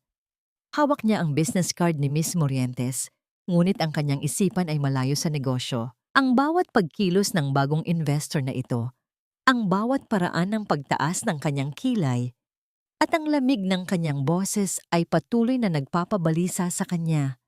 Isang pamilyar na kaba ang nanunuot sa kanyang sistema. Isang pakiramdam na tila may isang multo na dahan-dahang gumagapang mula sa kanyang nakaraan. Binuksan ni Marcelo ang lihim na drawer ng kanyang lamesa at kinuha ang isang lumang litrato ni Tala bago ito nagpakasal sa kanya. Pinagmasdan niya ang mga mata ng babaeng nasa larawan at inihambing ito sa mga mata ni Miss Morientes, ang tila magkatulad na kislap ng determinasyon at ang parehong paraan ng pagpiga ng labi kapag nagagalit ay hindi na niya maaring ipagwalang bahala. Impossible! Ang mahina niyang sambit, ang kanyang boses ay may halong takot at pagtataka. Hindi maaring ikaw yan, Tala. Patay na ang dangal mo nang umalis ka sa Iloilo. Gutom at hirap ang dapat nakasama mo ngayon, hindi yaman at kapangyarihan. Dahan-dahang ibinaba ni Marcelo ang larawan. Ang kanyang mga kamay ay nanginginig sa isang katotohanang nagsisimulang mabuo sa kanyang diwa. Ang bawat coincidences na nangyayari, ang pagliligtas kay Gian, ang pamilyar na ugali, at ang biglaang paglitaw ng Morientes Group sa gitna ng kanilang pagkalubog ay tila mga piraso ng isang patibong na siya mismo ang pumasok. Habang pinagmamasdan niya ang papalubog na araw sa labas, isang tanong ang patuloy na umuukit sa kanyang isipan. Sino nga ba talaga ang babaeng nakatayo sa harap niya? At ano ang mga plano nito sa huling natitirang yaman ng mga Vireon? Ang mansyon ng mga Vireon ay tila isang naghihingalong higante sa gitna ng kadiliman. Ang amoy ng mamahaling insenso na palaging ipinapaalab ni Doña Severina ay hindi na kayang itago ang amoy ng luma at unti-unting nabubulok na kahoy sa mga pasilyo. Ang katahimikan sa loob ng bahay ay mabigat, tila isang presensya na sumasakal sa sinumang humihinga rito. Sa loob ng 3 taon, ang bahay na ito ang aking naging kulungan, ang lugar kung saan ang bawat sulok ay saksi sa aking mga luha at pagdurusa. Ngunit sa gabing ito, ang bawat hakbang ko sa makinis na sahig ay hindi nadala ng takot, kundi ng isang kapangyarihang matagal kong ipinagkait sa aking sarili. Sa loob ng master bedroom, nakaupo si Doña Severina sa kanyang paboritong silya. Mahigpit na hawak ang kanyang mga butil ng rosaryo habang ang kanyang mga mata ay nakapikit sa isang mapagpanggap na panalangin. Pumasok si Marcelo nang may dalang balisa. Ang kanyang mga kamay ay nanginginig habang hawak ang isang makapal na asul na folder. Ma, kailangan nating gawin ang lahat para makuha ang investment ni Miss Morientes. Ang bangko ay nagpadala na ng final notice. If we don't pay by tomorrow, kukunin na nila ang bahay na ito. Ang boses ni Marcelo ay puno ng desperasyon, tila isang taong nalulunod na pilit na kumakapit sa huling piraso ng kahoy. Isang mapanuyang mamangiti ang sumilay sa mga labi ng matanda. Huwag kang mag-alala, Marcelo. Miss Morientes will help us. Hindi niya matitiis ang dangal ng pamilya Vireon. At hinding-hindi ko hahayaan na makuha ng sinuman ang mansyong ito. Ito ang simbolo ng ating kapangyarihan. Dahan-dahan ang aking pagpasok sa silid ng walang anumang pasabi. Ang liwanag mula sa pasilyo ay nagbigay ng isang mahabang anino sa sahig. Isang aninong tila isang bagyong handang manalanta. Napatayo ang mag-ina sa gulat. Ang kanilang mga mukha ay larawan ng pagtataka at inis dahil sa aking biglaang paglitaw sa kanilang pribadong espasyo. Tala, anong ginagawa mo rito? This is my private room. How dare you enter without my permission? Ang tinig ni Doña Severina ay bumalik sa dating talas nito. Ang kanyang mga mata ay naniningkit sa galit. Hindi ako sumagot agad. Sa halip, lumapit ako sa malaking kama na may mga bedsheet na gawa sa seda. Ang mga bedsheet na dati ay ako ang naglalaba gamit ang aking mga kamay hanggang sa mamula ang aking mga palad. Hinawakan ko ang tela, pinaparamdam ang lambot nito bago ko ito marahas na hinila pababa. Tala, stop this! Ano bang problema mo? Are you crazy? Sigaw ni Marcelo habang pilit na humaharang sa aking harapan. Inilabas ko mula sa aking bag ang isang legal na dokumento, ang mga papel na naglalaman ng tatak ng gobyerno at ang aking pirma bilang bagong may-ari. Ibinagsak ko ito sa lamesa. Ang tunog ng papel na humahampas sa kahoy ay tila isang hatol na nagtapos sa kanilang mundo. Hindi na ito ang mansyon ng mga Vireon, Marcelo. Binili ko na ang lahat ng naitagong utang ninyo sa bangko. Every single centavo. At kasama sa nabili ko ay ang bawat piraso ng lupang kinatatayuan ninyo. Pati na ang kwartong ito. Ang boses ko ay malamig, walang emosyon. Tila nanggagaling sa kailaliman ng isang yelo. Namutla ang mukha ni Doña Severina. Ang kanyang rosaryo ay dahan-dahang nahulog mula sa kanyang nanginginig na mga kamay at lumikha ng isang malungkot na tunog sa sahig. Impossible. You? Isang basurang tulad mo ang bibili ng bahay ko? Lumapit ako sa kanya. Ang aming mga mukha ay halos magdikit na. Malalasahan ko ang amoy ng kanyang takot. Hindi na ako ang basurang itinapon niyo sa Iloilo, Doña. I am the woman you should have feared. Ngayon, kuhanin niyo ang lahat ng gamit niyo. You have 1 hour to leave my master bedroom. Doña ka man sa tingin mo, pero sa bahay na ito, isa ka na lang nakikitira sa taong dati mong inaapi. Ang katahimikan sa loob ng silid ay naging nakakasakal. Nakita ko ang pagbagsak ng balikat ni Marcelo at ang pagpatak ng isang luha mula sa mata ni Doña Severina. Isang luhang hindi dala ng pagsisisi, kundi ng isang nasirang kayabangan. Habang pinagmamasdan ko silang mag-ina na nakatayo sa gitna ng kanilang gumuguhong imperyo, isang tanong ang patuloy na umalingaw-ngaw sa aking isipan. Sapat na ba ang mawalan sila ng bahay para mabayaran ang buhay ng anak kong ninakaw nila?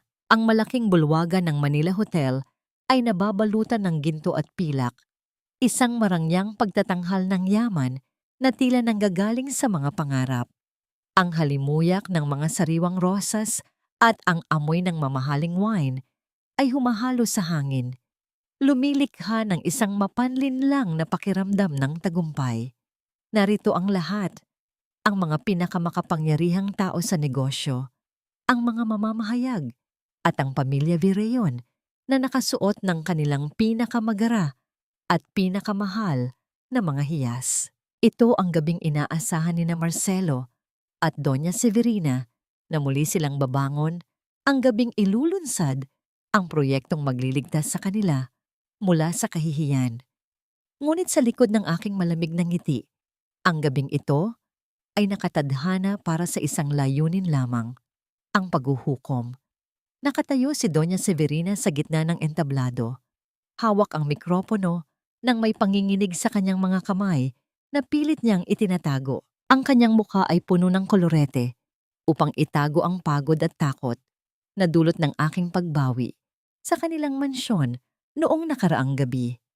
Sa kanyang tabi, si Marcelo ay nakatayo ng tuwid, tila isang tapat na sundalo ng kanyang ina, habang si Elira ay nakangisi sa isang sulok, kampante sa kanyang paniniwalang hawak pa rin nila ang alas.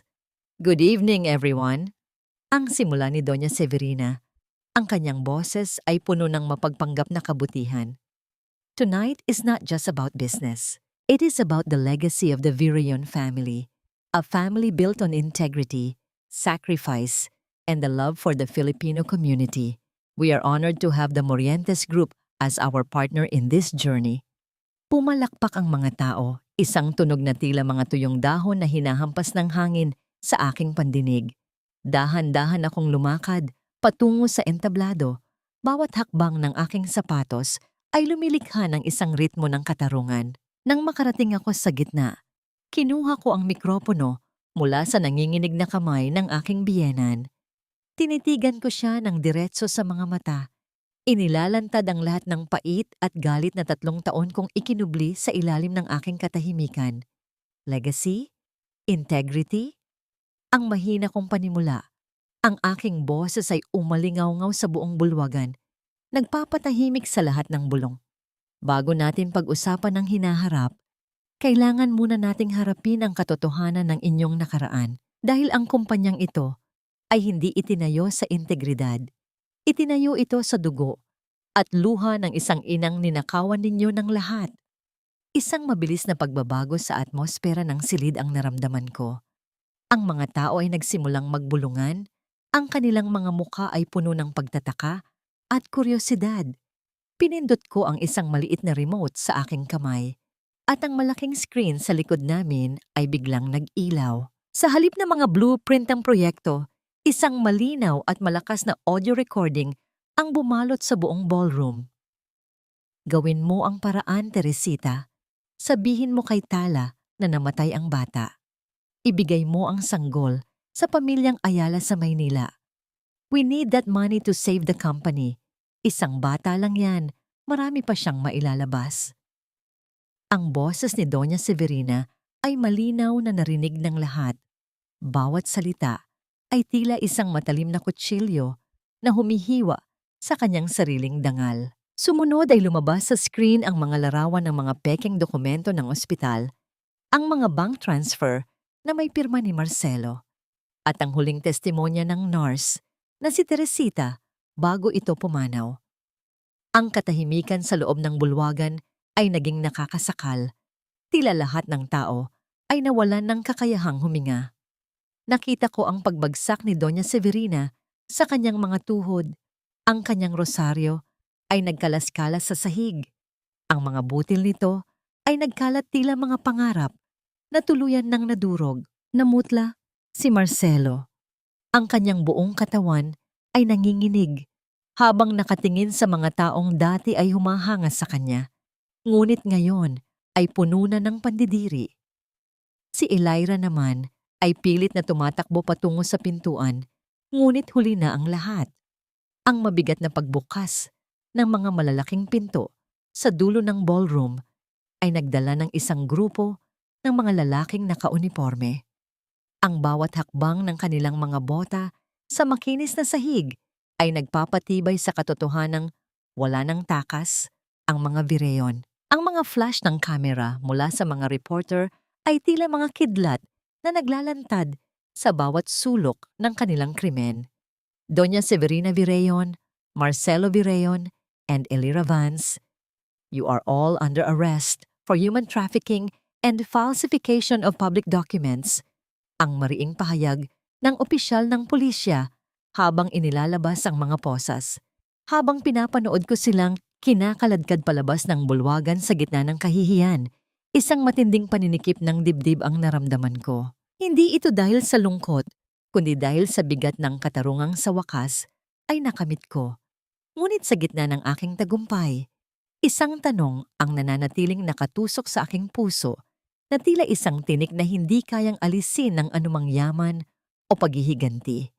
Nakamit ko na ang hustisya, ngunit ang aking anak, ang aking Gian, paano ko siya tuturuan na mahalin ang isang inang muling isinilang mula sa puot at paghihiganti? Ang malamig at maputlang liwanag ng silid panayam sa loob ng presinto ay tila isang malupit na salamin na naglalantad sa bawat lamat ng aming nakaraan. Ang amoy ng lumang papel at antiseptic ay nanunuot sa aking ilong. Isang kapaligirang malayo sa mabangong mansyon na dati naming tinatahanan. Nakaupo ako sa tapat ng isang lalaking hindi ko na halos makilala. Si Marcelo, ang dating mapagmataas na tagapagmana ng mga Vireyon, ay nakayuko. Ang kanyang mga balikat ay bagsak at ang kanyang mga mata ay puno ng mga guhit ng puyat at pagsisisi. Ang bawat paggalaw ng kanyang nanginginig na mga kamay ay lumilikha ng isang marahang pagkiskis sa ibabaw ng metal na lamesa. Isang tunog na tila nagpapahiwatig ng kanyang tuluyang pagkakalugmok. Tala, patawarin mo ako. Hindi ko ginusto ang lahat ng ito. I was desperate to save the business. Ang kanyang boses ay paos. Tila isang tuyong balon na wala nang maibibigay na buhay. Dahan-dahan siyang lumuhod sa aking harapan. Ang kanyang mga tuhod ay marahas na tumama sa sementadong sahig. Para sa mga bata tala, para kina Luis at Lara, give me a second chance. Mag-umpisa tayo ulit. I can change, I promise. Pinagmasdan ko ang kanyang bawat paghikbi. Ang bawat luhang pumapatak mula sa kanyang mga mata patungo sa malamig na say. Sa loob ng 3 taon, pinangarap ko ang sandaling ito, ang makita siyang nagmamakaawa sa aking mga paanan. Ngunit ngayong narito na ako, wala akong naramdamang kagalakan. Tanging isang malalim at malamig na kawalan ang nanahan sa aking dibdib. Ang bawat pangako niya ay tila mga tuyong dahon na madaling tangay ng hangin. Walang bigat, walang saysay. Hindi mo sila mahal, Marcelo. Ang aking boses ay matatag. Walang bahid ng galit o pait. Tila isang hatol na hindi na maaaring baguhin. Hindi mo kailanman minahal ang mga anak natin. Dahil kung minahal mo sila, hindi mo magagawang ibenta ang kapatid nila. Kung minahal mo ako, hindi mo hahayaang tratuhin akong basahan sa sarili nating bahay. Napaangat siya ng tingin. Ang kanyang mga mata ay puno ng isang mapanganib na pag-asa. No, Tala. I love you. I was just blinded by power. Pero ngayon, wala na ang lahat. I only have you. Please, don't do this to us. Isang mapait ng ngiti ang sumilay sa aking mga labi. Hinawakan ko ang aking kwelyo. Tila sinasakal ako ng kanyang mga salita. Gusto mong mag-umpisa ulit? Gusto mong kalimutan ko ang lahat? Marcelo, ang pag-ibig ay hindi parang damit na kapag nadumihan ay lalabhan mo lang at isusuot muli. Ang pag-ibig na ibinigay ko sa iyo ay winasak mo, pinunit, at itinapon sa putikan. Tumayo ako ng dahan-dahan. Ang bawat hibla ng aking business suit ay tila isang baluti na naghihiwalay sa akin mula sa kanyang mga lason. Tiningnan ko siya sa huling pagkakataon. Isang lalaking nakaluhod hindi dahil sa pag-ibig, kundi dahil sa kawalan ng iba pang matatakbuhan. Ang kanyang pagsisisi ay hindi para sa akin, kundi para sa kanyang sarili na nawalan ng marangyang buhay. You didn't love me, Marcelo. You loved the idea of me as your martyr wife who will suffer in silence. Ngunit ang tala na yon ay matagal na ninyong pinatay sa ospital ng Iloilo. Ang huli kong sabi bago ako tumalikod. Habang naglalakad ako palabas, narinig ko ang kanyang mga pagsusumamo na unti-unting humihina sa likod ng mabigat na pinto. Ang bawat hakbang ko sa pasilyo ay tila pagtatanggal ng isang malaking tinik sa aking puso. Malaya na ako. Ngunit sa gitna ng aking kalayaan, isang panibagong alon ng pangamba ang dumaoy sa aking diwa. Ang laban para sa katarungan, laban sa mga viriyon ay tapos na. Ngunit ang laban para sa puso ni Gian ay mag-uumpisa pa lamang. Paano ko haharapin ang pamilyang nag-alaga sa aking anak nang may pagmamahal habang ako ang inang may dalang katotohanang magwawasak sa mundo ng isang inosenteng bata? Ang loob ng silid-pulong ay nababalutan ng isang nakabibinging katahimikan, isang uri ng katahimikan na tila ba ang bawat hininga ay isang pagnanakaw sa hangin.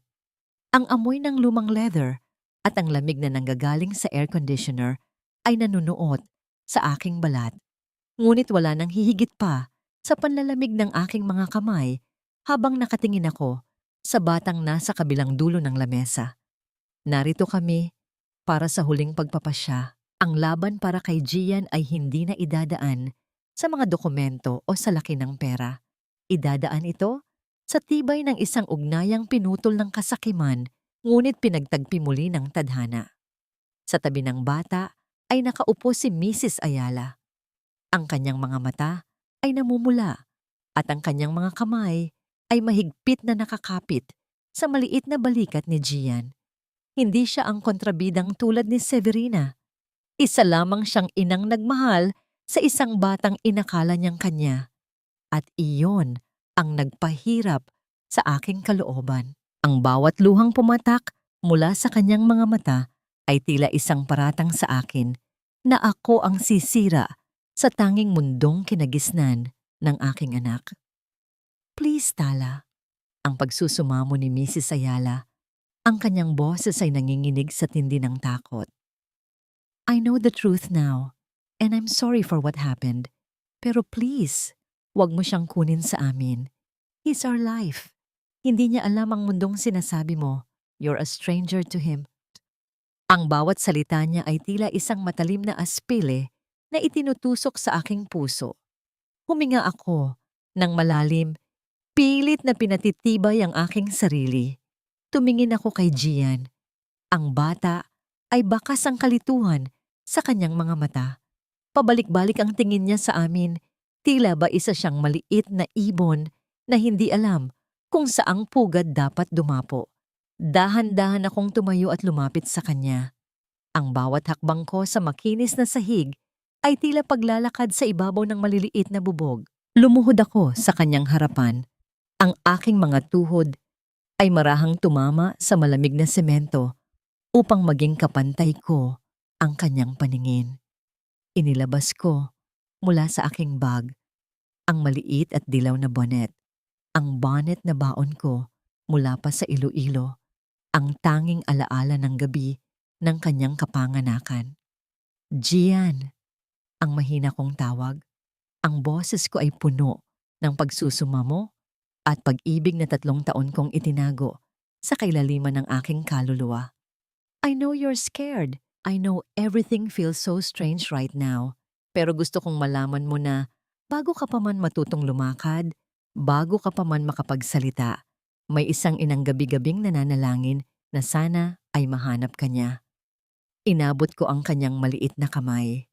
Naramdaman ko ang kaba sa kanyang mga daliri, ngunit hindi niya binawi ang kanyang kamay. Sa halip, marahan niyang hinaplos ang telang dilaw na hawak ko. You saved me sa party, di ba po? Ang mahina niyang tanong, ang boses ay tila isang anghel na bumubulong sa gitna ng bagyo. I did. And I will save you again and again, Jan, because you are my heartbeat. Ikaw ang nawawalang piraso ng buhay ko. Ang sabi ko sa Taglish, ang bawat salita ay may dalang pangako ng kaligtasan. Hindi kita pipiliting sumama sa akin kung ayaw mo. Pero hihilingin ko lang na bigyan mo ako ng pagkakataon na ipakita sa iyo kung gaano kita kamahal. Hindi bilang isang stranger, kundi bilang inang nagbigay sa iyo ng buhay. Isang mahabang sandali ang lumipas na tila ba huminto ang pag-ikot ng mundo. Nakita ko ang pagluwag ng kapit ni Mrs. Ayala sa kanyang balikat. Ang kanyang mga hikbi ay naging mas malalim. Isang pagtanggap na ang dugong nananalaytay sa mga ugat ni Gian ay hindi kailanman magsisinungaling. Dahan-dahang tumayo si Gian mula sa kanyang upuan. Ang bawat paggalaw niya ay tila isang mabagal na pagbukas ng isang pinto patungo sa aking bagong buhay. Humakbang siya palapit sa akin. Ang kanyang maliliit na sapatos ay lumikha ng marahang tunog sa sahig. Sa gitna ng aking nanginginig na paghinga, naramdaman ko ang pagpulupot ng kanyang maliliit na braso sa aking leeg. Ang kanyang ulo ay sumandal sa aking balikat, isang tagpong tila ba ang langit ay dahan-dahang bumubukas upang magsaboy ng liwanag sa aking madilim na kahapon. Ang mahina niyang bulong, ang salitang matagal kong hinintay na parang isang tigang na lupang naghihintay ng unang patak ng ulan. Napapikit ako ng mahigpit. Ang aking mga luha ay tuluyan ng bumuhos, binabasa ang kanyang maliit na balikat. Ngunit sa likod ng tamis ng sandaling ito, naramdaman ko ang isang matinding paninikip sa aking dibdib. Nakuha ko na ang aking anak, ngunit paano ko haharapin ang galit na nananatili pa rin sa aking puso para sa mga taong nagnakaw ng aming mga taon? Sapat na ba ang pagmamahal ni Gian upang burahin ang puot na naging tanging dahilan ng aking pagbangon? Ang dating marangyang buhay ng mga Vireon ay tila isang bula na biglang naglaho. Iniwan silang hubad sa gitna ng kahihiyan at paghuhukom ng lipunan. Ang bawat sulok ng lungsod ay puno ng usap-usapan tungkol sa kanilang pagbagsak. Isang kwento ng kasakiman na nauwi sa likod ng mga rehas. Ang amoy ng kalawang at malamig na semento ang pumalit sa bango ng mga bulaklak sa kanilang dating mansyon. Sa loob ng kulungan, ang hangin ay mabigat. Tila bawat hininga ay may dalang pagsisisi na huli na para bigyang lunas. Sa loob ng isang maliit at madilim na selda, nakaupo si Doña Severina sa gilid ng isang matigas na kama. Ang kanyang dating maayos na buhok ay magulo na at puno ng pilak. Ang kanyang muka ay tila isang tuyong lupa na nilatayan ng maraming taon ng kasamaan. Hawak pa rin niya ang kanyang rosaryo. Ang mga butil nito ay mabilis na umiikot sa kanyang nanginginig na mga daliri, habang ang kanyang mga labi ay walang tigil sa pagbulong ng mga panalangin. Ngunit sa pagkakataong ito, ang kanyang mga dasal ay hindi para sa kaligtasan ng kanyang kaluluwa, kundi isang desperadong pakiusap na muling makuha ang kanyang nawalang yaman. Patawarin mo ako, Panginoon. Hindi ko ito deserve. Ako ay isang mabuting tao, isang tapat na lingkod. Ang kanyang boses ay tila isang tuyong dahon na hinihipan ng hangin, puno ng pagkakait sa sarili niyang mga kasalanan. Kasalanan ito ni Tala. Siya ang demonyong sumira sa aming pamilya. I was just protecting our legacy. Isang bata lang naman ang kinuha ko, kapalit ng kaligtasan ng lahat. Bakit ako ang pinarurusahan?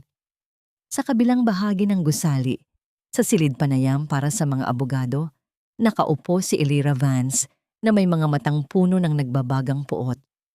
Ang kanyang dating kinang ay naglaho na, ang kanyang mamahaling damit ay napalitan ng kulay kahel na uniforme ng bilanggo. Sa kanyang tapat ay nakaupo ang isang opisyal. Hawak ang mga dokumento ng kanyang huling apela. Ngunit ang mas matinding sampal sa kanya ay ang balitang dinala ni Marcelo, ang lalaking inakala niyang kanyang kakampi sa lahat ng oras. Upang mabawasan ang kanyang sariling hatol, itinuro ni Marcelo si Elira bilang utak sa likod ng human trafficking. Ang lalaking minsan niyang niyakap ay siya mismong humila sa kanya patungo sa kailaliman ng bilangguan. Walang natirang pag-ibig, wala nang katapatan. Tila ba ang bawat isa sa kanila ay mga gutom na hayop na handang kainin ang isa't isa para lamang mabuhay ng kaunti pang sandali sa labas ng rehas. Dumating ako sa presinto hindi upang manunumbat, kundi upang tuluyan ng bitawan ang mga kadenang nag-uugnay sa akin sa kanila. Nakatayo ako sa labas ng selda ni Severina. Pinagmamasdan ng babaeng dati ay kinatatakutan ko. Ang bawat pag-ikot ng kanyang rosaryo ay tila isang mabagal na pagbilang sa mga pagkakataong kinalimutan niya ang kanyang konsensya. Nang maramdaman niya ang aking presensya, huminto siya sa pagdarasal at tumingin sa akin. Ang kanyang mga mata ay nananatiling matalim, tila mga patalim na pilit pa ring humihiwa sa aking pagkatao sa kabila ng kanyang kalagayan. Narito ka ba para pagtawanan ako, Tala? Ang kanyang mapanuyang tanong. Ang boses ay puno ng lason. Akala mo ba ay nanalo ka na? Kahit anong gawin mo, ikaw pa rin ang babaeng galing sa putikan. I am still a virion, and you are nothing. Ngumiti ako ng bahagya, isang ngiting puno ng katahimikan at kapayapaan. Wala na ang mga vireyon, Donya, at ang putikan na sinasabi mo ay ang mismong lugar kung saan kayo ngayon nakatira. Hindi ako narito para pagtawanan ka. Narito ako para sabihin sa iyo na wala na akong galit sa iyo. Dahil ang galit ay para lamang sa mga taong may halaga pa sa buhay ko. At ikaw ay isa na lamang anino ng isang masamang panaginip. Tinalikuran ko siya habang naririnig ko ang kanyang histerikong sigaw na unti-unting lumulunod sa katahimikan ng pasilyo. Habang naglalakad ako palabas, isang matinding alaala ang biglang sumagi sa aking diwa. Ang gabi ng bagyo sa Iloilo, ang tindi ng hangin na humahampas sa bintana ng ospital, at ang tunog ng pagpunit ni Marcelo sa papel ng kapanganakan ng aking anak. Isang kakaibang pakiramdam ang nanunuot sa aking puso. Nakamit ko na ang katarungan, ngunit habang pinagmamasdan ko ang papalubog na araw, isang tanong ang patuloy na gumagapang sa aking isipan. Sapat na ba ang makitang nagdurusa ang aking mga kaaway upang tuluyang maghilom ang sugat na iniwan nila sa aking kaluluwa? O ang tunay na kapayapaan ay matatagpuan lamang sa sandaling tuluyan ko na silang makalimutan? Ang sariwang simoy ng hangin sa Iloilo ay may dalang amoy ng alat mula sa dagat at bango ng mga bagong tubong damo sa paligid. Ang sikat ng araw ay marahang dumadampi sa aking balat, tila isang mainit na yakap mula sa isang mundong sa wakas ay payapa na. Narito ako sa harap ng puntod ng aking ina, ang babaeng naging mitya ng aking bawat panalangin at ang dahilan kung bakit hindi ako sumuko sa gitna ng unos. Ang bawat hakbang ko sa damuhan ay tila pagbabalik sa aking tunay na tahanan, malayo sa ingay ng Maynila at sa pait ng nakaraang 3 taon. Sa likod ko, ang 3 maliliit na anino ay sabay-sabay na sumusunod. Ang kanilang mga tawa ay tila mga awit na nagbibigay buhay sa tahimik na sementeryo. Inilapag ko ang isang pumpon ng puting liryo sa ibabaw ng marmol na lapida. Sa tabi nito, inilagay ni Gian ang kanyang maliit at dilaw na bonnet. Ang telang naging saksi sa aming pagkakalayo at muling pagkikita. Hinawakan ni na Luis at Lara ang aking mga kamay sa bawat gilid, habang si Gian ay nakasandal sa aking binti. Ang larawang ito, ang kumpas ng aming mga kamay na magkakakabit, ay ang katarungang hindi kayang ibigay ng anumang hukuman. Kami ay buo na. Mama, is this Lola's home now? Ang mahinang tanong ni Gian habang nakatingala sa akin ng may mga matang puno ng kuryosidad. Yes, Gian, dito na siya namamahinga. And she's very happy right now dahil kasama na kita. Ang sagot ko sa Taglish, habang marahan kong hinahaplos ang kanyang maamong mukha. Pangako, hinding-hindi na muling magkakahiwalay ang ating mga puso. Pagkatapos naming magbigay ng galang, dumiretso kami sa bagong gusali na itinayo ko sa gitna ng aming bayan, ang Tala Foundation. Ang pintuan nito ay bukas para sa lahat ng mga inang inapi, sa mga kababaihang nawalan ng boses, at sa mga batang kinalimutan ng mundo. Ang bawat sulok ng gusaling ito ay puno ng liwanag, isang malinaw na kabalintunaan sa madidilim na kwarto ng mansyon ng mga Virion. Habang pinagmamasdan ko ang mga unang benepisyaryo na pumapasok, naramdaman ko ang marahang pagdapo ng kamay ni Don Teofilo sa aking balikat. You did well, anak, ang sabi ni Papa nang may mga matang nangingilid sa luha ng pagmamalaki. Ang katarungan ay hindi lamang tungkol sa pagpapakulong sa mga kaaway. Ito ay tungkol sa pagpapakita na ang pag-ibig ay mas malakas kaysa sa puot. Sa gitna ng kaganapan, isang lalaki ang lumapit sa akin nang may dalang isang baso ng tubig at isang tapat na ngiti. Siya si Attorney Gabriel, ang abogadong hindi ako iniwan sa bawat hakbang ng aking laban para kay Gian. Ang kanyang mga mata ay may dalang isang kislap na higit pa sa pagkakaibigan, isang kislap na matagal ko nang pilit na hindi pinapansin. You look beautiful today, Tala. At mas lalong gumaganda ang aura mo kapag nakikita kitang nakangiti ng ganyan. Ang mahina niyang sabi, ang boses ay puno ng paghanga. Maybe after all this, you can give yourself a chance to be happy too? Hindi lang bilang isang ina, kundi bilang isang babae. Napatitig ako sa kanya ng ilang sandali. Naramdaman ko ang isang maliit na kurot sa aking puso. Isang pamilyar na pintig na matagal ko nang ibinaon sa limot. Ang pag-aalaga niya, ang kanyang pananatili sa aking tabi sa mga gabing ako ay umiiyak dahil sa pangungulila kay Gian. Alam ko ang kanyang nararamdaman. Ngunit lumingon ako sa aking 3 anak na masayang naglalaro sa hardin ng foundation. Sa bawat tawa nila, sa bawat pagtakbo ni Gian patungo sa kanyang mga kapatid, nararamdaman ko ang isang uri ng kaligayahan na sapat na upang punan ang buong buhay ko. Ngumiti ako kay Gabriel, isang nangiting puno ng pasasalamat, ngunit may kalakip na malinaw na hangganan. Salamat, Gabriel, pero sa ngayon, ang kailangan ko lang ay ang yakap ng mga anak ko. Ang puso ko ay punong-puno na sa kanila. I've spent years fighting to have them back, and I want to enjoy every second of it.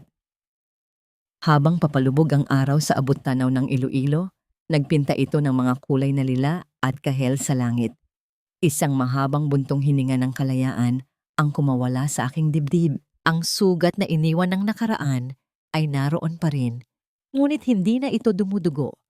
Ito ay naging isang pilat na nagsisilbing paalala ng aking katatagan. Nakuha ko na ang lahat ng kailangan ko. At habang pinagmamasdan ko ang aking mga anak, alam ko na sa wakas, ang aming mga puso ay tumitibok na sa iisang ritmo ng kapayapaan. Ang huling sinag ng araw sa dalampasigan ng Iloilo ay tila isang banayad na hagod ng pinsel sa langit. Nagpipinta ng mga kulay na rosas at ginto na dahan-dahang humahalik sa ibabaw ng asul na dagat. Ang bawat pag-agos ng maliliit na alon sa pampang ay lumilikha ng isang payapang ritmo, isang himig ng kalikasan na tila nakikidalamhati at nakikigalak sa aking pananahimik. Nakaupo ako sa isang puting silya sa tapat ng aming bagong bahay, habang ang hangin ay marahang naglalaro sa aking maikling buhok. Sa aking harapan, ang 3 pinakamahalagang hiyas ng aking buhay, sina Gian, Luis at Lara, ay masayang naghahabulan sa buhanginan. Ang kanilang mga tawa na tila mga kristal na tumatama sa isa't isa ay ang tanging musikang kailangan ko upang malaman na sa wakas Ang lahat ay nasa tamang lugar na. Mama, look! I found a big shell for you. Ang masayang sigaw ni Gian habang tumatakbo patungo sa akin. Ang kanyang maliliit na paa ay bahagyang lumulubog sa basang buhangin. Inabot niya sa akin ang isang makinang na korales. Ang kanyang mga mata ay nagniningning sa tapat na pagmamahal. Hinawakan ko ang kanyang maliit na kamay at iginiit siya sa aking piling. Sumunod na rin ang kambal na sina Luis at Lara, na tila mga maliliit na ibon na nagsisiksikan sa ilalim ng pakpak ng kanilang ina. Sa bawat pagdampi ng kanilang balat sa akin, naramdaman ko ang unti-unting paghilom ng huling lamat sa aking puso. Ang sugat na iniwan ng gabi ng kanilang kapanganakan ay hindi na isang bukas na hapdi, kundi naging isang mapusyaw na pilat na nagpapaalala sa akin ng aking naging laban. Natanaw ko sa di kalayuan ng aking ama, si Don Teofilo, na nakatayo malapit sa aming hardin. Ang kanyang tindig ay puno pa rin ng dignidad, ngunit ang kanyang mga mata ay mas malambot na ngayon. Wala na ang talim ng pangungulila. Marahan siyang tumango sa akin, isang senyas ng pagsang-ayon na ang aming misyon ay natapos na ng may dangal. Hindi lamang namin nabawi ang aming yaman, nabawi rin namin ang aming pagkatao na matagal na nilang inakalang basura. Tungkol naman sa mga Vireon, dumating na ang balita kahapon na tuluyan ng nahatulan si Doña Severina at Marcelo. Ang kanilang imperyong itinayo sa dusa ng iba ay tuluyan ng gumuho. Tinanong ko ang aking sarili kung napatawad ko na ba sila. Ang sagot ay hindi naging madali. Ngunit sa bawat gabi na yakap ko ang aking 3 anak, natuklasan ko na ang tunay na kapatawaran ay hindi para sa kanila. Ipinatawad ko ang aking sarili sa lahat ng sakit na tiniis ko at pinakawalan ko ang puot, hindi dahil nararapat silang mapalaya, kundi dahil nararapat akong maging payapa. Ang kanilang dusa sa loob ng rehas ay bunga ng kanilang sariling mga kamay at ang aking kalayaan ay bunga ng aking lakas na muling magmahal sa kabila ng pagtataksil. Nakamit ko na ang kapayapaang inaasam ko. Hindi ito matatagpuan sa laki ng investment o sa kinang ng mga hiyas, kundi sa bawat tahimik na paghinga ni Gian, Luis at Lara sa aking tabi. Ang bawat gabi ay hindi na punong-puno ng mga bangungot ng nakaraan, kundi ng mga pangarap para sa bukas ng aking mga anak. Ang Tala Foundation ay patuloy na lumalago. Nagbibigay ng pag-asa sa mga inang tulad ko na minsan nang nawalan ng tinig sa gitna ng unos. Isang mahalagang aral ang itinanim ng tadhana sa aking kaluluwa. Ang pag-ibig ng isang ina ay ang pinakamalakas na kapangyarihan sa mundo. Ito ay kayang bumuo ng wasak na diwa, kayang magpabagsak ng mga mapagmataas na imperyo, at kayang magpanganak ng katarungan mula sa abo ng kawalang pag-asa. Walang yaman ang kayang tumumbas sa pintig ng puso ng isang anak na sa wakas ay nakabalik sa piling ng kanyang ina. Habang ang araw ay tuluyan ng nagtatago sa abot-tanaw at ang unang bituin ay nagsisimulang kumislap sa langit, binuhat ko si Gian at inalalayan ang kambal patungo sa loob ng aming tahanan. Isang huling sulyap ang ibinigay ko sa dagat, isang piping pasasalamat para sa lahat ng luha na naging perlas ng aking katatagan. Ang kwento ni Tala ay hindi nagtapos sa paghihiganti. Ito ay nagsimula muli sa isang matamis at walang hanggang pag-ibig. Sa wakas, ang aking puso ay tumitibok na ng buo, payapa at puno ng pag-asa.